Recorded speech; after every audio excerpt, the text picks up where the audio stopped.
9월 12일 월요일 공급의 약속. 300명의 아이들이 옷을 차려입고 앉아서 아침 식사를 주신 하나님께 감사의 기도를 드리고 있었습니다. 하지만 아이들 앞에는 아무런 음식이 없었습니다. 고아원을 운영하고 있는 선교사 조지 물러에게 이런 일은 자주 있는 일이었습니다. 그러나 이 상황은 하나님께서 어떻게 공급해 주시는지 알게 해주는 기회이기도 했습니다. 뮬러가 기도한 지 몇 분 안 되어 간밤에 잠을 이루지 못한 제빵사가 고아원의 문을 두드렸습니다. 그는 고아원에 빵이 필요할 거라고 생각되어 3바구니나 되는 빵을 간밤에 만들었던 것입니다. 조금 후에는 우유장수가 나타났습니다. 그의 손수레가 고아원 앞에서 고장나는 바람에 우유가 상하는 것을 원치 않은 그는 뮬러에게 우유를 모두 주었습니다. 우리가 잘 지내는 데 필요한 자원인 음식과 집, 건강, 재정, 친구들이 없을 때, 염려나 걱정, 자기 연민 등을 한바탕 치르는 것은 정상적인 일입니다. 그런데 열왕기사 17장 8절에서 16절 말씀은 하나님의 도움이 나는 떡이 없고 다만 통에 가루 한 움큼과 병에 기름 조금뿐이라고 말한 가난한 과부처럼 전혀 예상하지 못한 방법으로 올 수 있다는 것을 상기시켜 줍니다.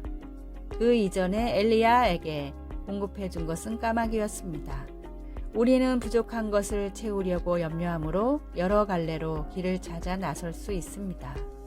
하지만 하나님께서 우리의 필요를 채워주시겠다고 약속하신 공급자시라는 것을 분명히 알면 자유로울 수 있습니다. 말씀. 그와 엘리야와 그의 식구가 여러 날 먹었으나 열왕기사 17장 15절. 찬송 15장. 하나님의 크신 사랑. 기도. 저의 모든 필요를 공급하시는 하나님을 분명히 볼 수 있게 해 주소서. 하나님을 먼저 찾지 않고 헛되이 제 방법을 먼저 찾았던 날들을 용서해 주소서. 예수님의 이름으로 기도드립니다. 아멘.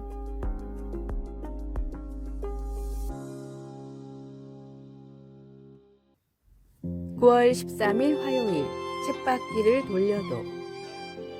론 허치크래프트의 마음 도둑이란 책에 나오는 게르빌루스라는 다람쥐와 주인의 대화입니다. 아침에 일어난 주인이 게르빌루스를 찾아가 계획을 물었습니다. 게르비, 오늘의 계획은 뭐야? 일단 사료를 먹어야지. 그리고 잠시 쉬었다가 곧 시작할 거야. 시작한다니 뭐를? 게르빌루스는 귀찮다는 듯이 대답했습니다. 먹긴 뭐야? 쳇바퀴 도는 일이지. 잠시 뒤 사료를 다 먹은 게르빌루스는 쳇바퀴에서 열심히 달렸습니다. 주인이 몇 시간 뒤 찾아와 다시 물었습니다. 그런데 거기서 평생 쳇바퀴만 돌 거야? 다른 방법을 시도해보는 게 낫지 않겠어? 주인의 말을 들은 게르빌루스는 고개를 끄덕였습니다. 그 말이 맞아. 여길 벗어나려면 조금 더 빨리 달려야겠어. 그리고 젖먹던 힘을 다해 쳇바퀴를 굴렸지만 여전히 제자리였습니다.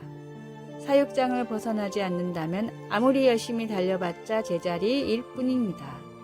진리로 얻은 자유함을 버리고 다시 세상의 쳇바퀴로 돌아가는 어리석은 성도가 되지 마십시오. 오늘의 말씀. 임금들과 높은 지위에 있는 모든 사람을 위하여 하라. 이는 우리가 모든 경건과 단정함으로 고요하고 평안한 생활을 하려 함이라. 디모데전서 2장 2절. 오늘의 찬송 207장 귀하신 주님 계신 곳. 오늘의 만나. 없어질 것을 위해 열심히 내는 어리석은 자가 되지 않게 하소서. 똑같은 세상에 나가 똑같은 일을 해도 주님을 위한 마음으로 합시다.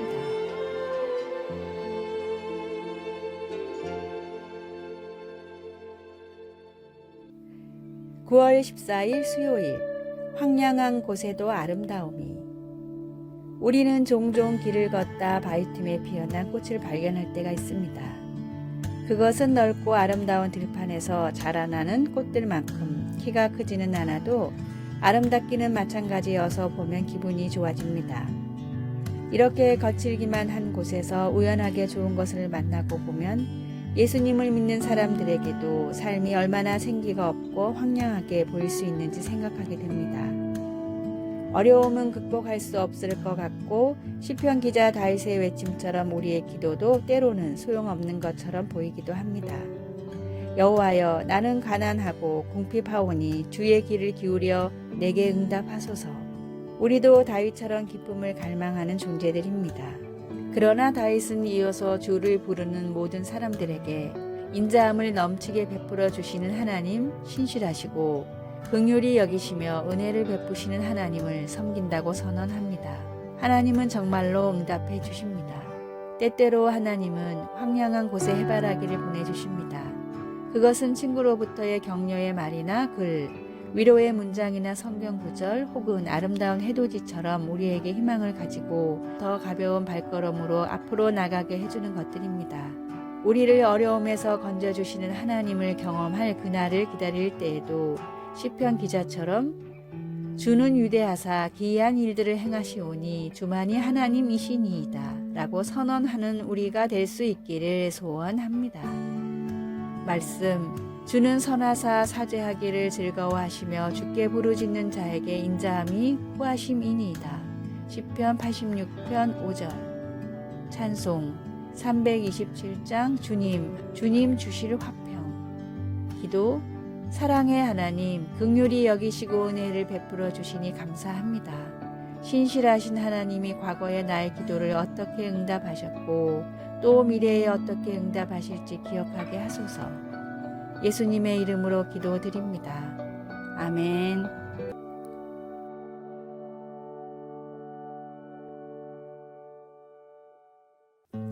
9월 15일 목요일, 부자를 위한 질문. 사람들은 누구나 부자가 되고 싶어 합니다.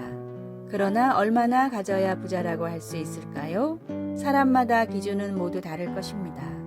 다음은 미국의 유명한 인터넷 커뮤니티에 올라온 당신이 부자인지 확인할 수 있는 질문이라는 글입니다.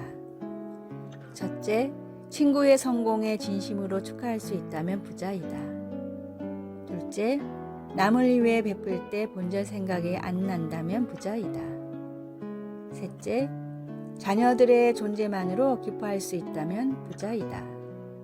넷째, 모든 식사에 앞서 진심으로 감사 기도를 드린다면 부자이다. 다섯째, 일상에서 접하는 자연의 아름다움이 느껴진다면 부자이다. 여섯째, 부족한 것에 대한 갈망이 아니라 있는 것에 대해 감사하고 있다면 부자이다. 일곱 번째, 남을 비난하는 횟수보다 더 많이 축복한다면 부자이다. 여덟 번째, 과거를 그리워하지 않고 미래를 기대하고 있다면 부자이다. 아홉 번째, 아무리 바빠도 하나님을 잊지 않고 있다면 부자이다. 열 번째, 죽음이 두렵지 않다면 부자이다. 진정한 부자는 마음의 구원의 확신을 품고 하나님이 주신 것에 만족하며 사는 사람입니다. 우리 삶에 베풀어 주신 하나님의 충만한 은혜에 감사하십시오. 오늘의 말씀, 내가 비천에 처할 줄도 알고 풍부에 처할 줄도 알아 모든 일에 배부르며 배고픔과 풍부와 궁핍에도 일체의 비결을 배웠노라. 빌립보서 4장 2절. 오늘의 찬송 301장 지금까지 지내온 것. 오늘의 만나, 주님께서 인정하는 진정한 부자가 되는 삶을 살게 하소서. 10가지 목록 중에 내게 필요한 부분이 무엇인지 살피고 개선합시다.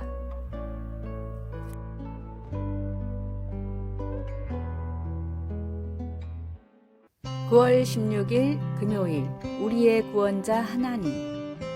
넓은 바다에서 한 구조대원이 철인 3종 경기 중 당황하여 난관에 빠진 수영 선수들을 돕기 위해 카약을 타고 나섰습니다.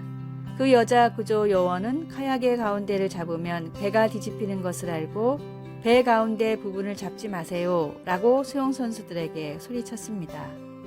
그 대신 그녀는 힘이 빠진 수영 선수들을 카약의 앞머리 쪽으로 가라고 했습니다. 거기서 고리를 잡으면 이 카약 안전 요원이 그들을 구조해 주었습니다. 삶이 그리고 사람들이 우리를 끌어내리려 하는 위험 앞에서 예수님을 믿는 우리에게는 구원자가 계심을 압니다. 주 여호와께서 이같이 말씀하셨느니라. 나 곧 내가 내 양을 찾고 그 흩어진 모든 곳에서 그것들을 건져낼지라. 에스겔 34장 11절에서 12절. 이것은 이스라엘 백성이 유배 중에 에스겔 선지자가 준 확신이었습니다. 이스라엘 지도자들은 백성들을 무시하고 착취하고 삶을 약탈하며 자기만 먹이고 하나님의 양떼를 먹이지 아니하였습니다. 그 결과 사람들은 온 지면에 흩어졌으되 찾고 찾는 자가 없었습니다. 그러나 주님은 내가 내 양을 건져내겠다고 선언하셨습니다. 그리고 그분의 약속은 지금도 유효합니다. 우리는 무엇을 해야 할까요? 전능하신 하나님과 그분의 약속을 견고히 붙잡으십시오. 하나님은 나 곧 내가 내 양을 찾고 찾으리라고 말씀하십니다. 그것은 단단히 붙잡을 가치가 있는 구원의 약속입니다. 말씀, 내가 그 흩어진 모든 곳에서 그것들을 건져낼지라. 에스겔 34장 12절. 찬송 400장 험한 시험 물 속에서. 기도, 하나님, 인생이 너무나 두려울 때엔 험한 풍랑에서 돌이켜 언제나 하나님께 나아가게 하소서. 아멘.